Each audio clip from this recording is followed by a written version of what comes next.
अस्सलाम वालेकुम दोस्तों, उम्मीद है आप सब लोग खैरियत से होंगे। बात करेंगे वर्ल्ड बैंक $12 बिलियन और कोविड-19 की वैक्सीन और वैक्सीन किसको दी जाएगी। वो वर्ल्ड बैंक ने रिसेंटली $12 बिलियन की बहुत बड़ी रकम जो है वो अप्रूव कर दी है और वो इस्तेमाल की जाएगी कोविड-19 की वैक्सीन खरीदने में और इसकी टेस्टिंग में, इसकी ट्रीटमेंट में और डिस्ट्रीब्यूशन में।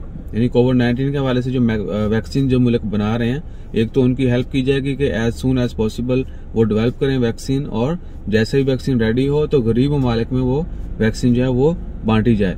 और 1 बिलियन लोगों को जो है एक्सपेक्टेड है 1 बिलियन लोगों में वो वैक्सीन जो है वो डिस्ट्रीब्यूट की जाएगी। और मोस्टली जो है गरीब ममालिक जो है वहां पर डिस्ट्रीब्यूट की जाएगी, जो तरक्की पजीर ममालिक हैं वहां पर डिस्ट्रीब्यूट की जाएगी।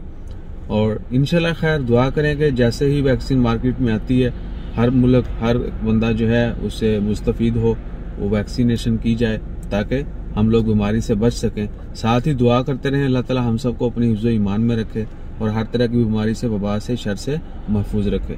अपना ख्याल रखिएगा, दुआओं में याद रखिएगा। जज़ाकल्लाह, अल्लाह हाफिज़।